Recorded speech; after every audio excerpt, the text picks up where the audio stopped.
రాష్ట్ర ప్రభుత్వానికి సుప్రీంలో ఊరట దక్కింది. బీసీ కోటాను వ్యతిరేకిస్తూ వేసిన పిటిషన్ను కొట్టివేసింది సుప్రీంకోర్టు. హైకోర్టులో విచారణలో ఉండగా ఇక్కడకు ఎందుకు వచ్చారని ప్రశ్నించింది కోర్టు.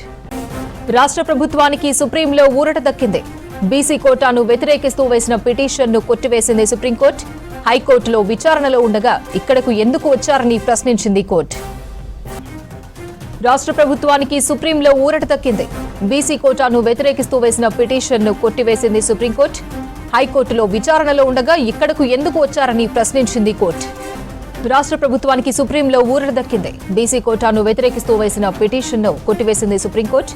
హైకోర్టులో విచారణలో ఉండగా ఇక్కడకు ఎందుకు వచ్చారని ప్రశ్నించింది కోర్టు. బీసీ రిజర్వేషన్లకు వ్యతిరేకంగా దాఖలైన పిటిషన్ను కొట్టివేసింది సుప్రీంకోర్టు. కోటాపై హైకోర్టులోనే తేల్చుకోవాలని పిటిషనర్కు సూచించింది. ప్రస్తుతం హైకోర్టులో దీనిపై ఏమైనా స్టే విధించారా అని ప్రశ్నించింది సుప్రీం ధర్మాసనం. అయితే తెలంగాణ హైకోర్టు స్టే ఇవ్వడానికి నిరాకరించిందని చెప్పారు పిటిషనర్. మరిన్ని డీటెయిల్స్ మదార్ లైవ్ లో అందిస్తారు. మదార్, బీసీ రిజర్వేషన్ వ్యతిరేకిస్తూ వేసిన పిటిషన్ ని సుప్రీంకోర్టు కొట్టివేసింది. డీటెయిల్స్ ఏంటి?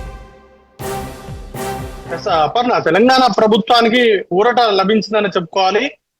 రిజర్వేషన్లకు సంబంధించి ఓబీసీ రిజర్వేషన్లు 42% కల్పిస్తూ ప్రభుత్వం జీవో 9ని తీసుకొచ్చింది. దాన్ని సవాల్ చేస్తూ వంగాది గోపాల్ రెడ్డి అనేటువంటి వ్యక్తి రిట్ పిటిషన్ సుప్రీంకోర్టులో దాఖలు చేశారు. సుప్రీంకోర్టు గైడ్ లైన్స్ కి వ్యతిరేకంగా రాష్ట్ర ప్రభుత్వం జీవో 9ని విడుదల చేసింది. దానిపైన విచారణ జరపాలంటూ కూడా దాన్ని రిట్ పిటిషన్ లో ఆయన పేర్కొన్నారు. అయితే ఈ విచారణ సందర్భంగా సుప్రీంకోర్టు ఒక సూటి ప్రశ్న పిటిషనర్ కి సంధించింది. హైకోర్టులో విచారణ పెండింగ్ లో ఉన్న నేపథ్యంలో సుప్రీంకోర్టును ఆశ్రయించాల్సినటువంటి అవసరం ఏమొచ్చింది, ఇంత త్వరగా సుప్రీంకోర్టుకు రావాల్సినటువంటి అవసరం ఏమొచ్చింది అనేటువంటి క్వశ్చన్ ని రేస్ చేసింది. దానికి పిటిషనర్ తరపు వాదనలు వినిపిస్తూ కీలకంగా ఇటీవల జరిగినటువంటి కొన్ని పరిణామాలను ఆయన వివరించేటువంటి ప్రయత్నం చేశారు. హైకోర్టుకు హాలిడేస్ ఉన్నటువంటి నేపథ్యంలో దాన్ని దృష్టిలో పెట్టుకునే జీవోని విడుదల చేశారు. ఆ తర్వాత హైకోర్టులో విచారణ ఉన్న నేపథ్యంలో 8వ తారీఖున విచారణ ఉంది. అయితే 9వ తారీఖుని నోటిఫికేషన్ షెడ్యూల్ విడుదల చేసేలాగా రాష్ట్ర ప్రభుత్వం చర్యలు తీసుకుంది అనేటువంటి అంశాలను సుప్రీంకోర్టు దృష్టికి తీసుకొచ్చినప్పటికీ కూడా సుప్రీంకోర్టు పిటిషనర్ కి హైకోర్టులోనే ఈ కోటాకు సంబంధించినటువంటి అంశాలపైన తేల్చుకోవాల్సిందిగా ఆదేశాలు జారీ చేసింది. పిటిషన్ ను డిస్మిస్ అయితే చేసింది. రాష్ట్ర ప్రభుత్వం తరఫున అభిషేక్ మను సింఘి, సిద్ధార్థ దవే ఇద్దరు కూడా న్యాయవాదులు హాజరయ్యారు. విచారణ మొదలవుతున్నటువంటి సందర్భంలో హైకోర్టులో ఈ కేసుకు సంబంధించినటువంటి పిటిషన్ కు సంబంధించినటువంటి విచారణ అనేది కూడా ఉంది. 8వ తారీఖున విచారణ జరపబోతుందని అంటూ కూడా సుప్రీంకోర్టు దృష్టికి తీసుకొచ్చారు. ఈ నేపథ్యంలోనే సుప్రీంకోర్టు పిటిషనర్ కి సూటిగానే ప్రశ్నించింది.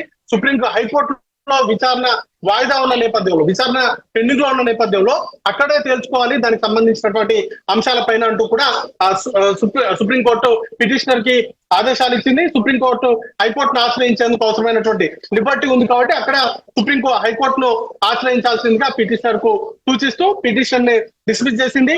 రాష్ట్ర ప్రభుత్వానికి సంబంధించి ఎట్టి పరిస్థితుల్లో ఓబీసీ రిజర్వేషన్లు అమలు చేయాలని కృతనిశ్చయంగా ఉంది.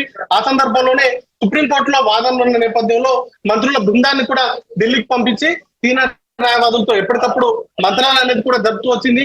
అయితే ఈ రోజు పిటిషన్ విచారణ సందర్భంగా ఇతర అంశాల ప్రస్తావన వస్తే ఖచ్చితంగా గతంలో సుప్రీంకోర్టు ఇచ్చినటువంటి మార్గదర్శకాలు కావచ్చు, వాటిని బేస్ చేసుకొని ఉన్నటువంటి కొన్ని రాష్ట్రాలు, ఈశాన్య రాష్ట్రాల్లో 80% వరకు కూడా రిజర్వేషన్లు అమలవుతున్నటువంటి అంశాలన్నింటినీ కూడా సుప్రీంకోర్టు దృష్టికి తీసుకెళ్లాలని రాష్ట్ర ప్రభుత్వం భావించింది. అయితే విచారణ కేవలం ఈ అంశం చుట్టే తిరిగింది. పిటిషనర్ సుప్రీంకోర్టును నేరుగా ఆశ్రయించడం పైనే అభ్యంతరం వ్యక్తం చేస్తూ సుప్రీంకోర్టు హైకోర్టును ఆశ్రయించాల్సిందిగా పిటిషనర్ కు ఆదేశాలు ఇచ్చింది. పిటిషన్ ను డిస్మిస్ చేసింది. అపర్ణ.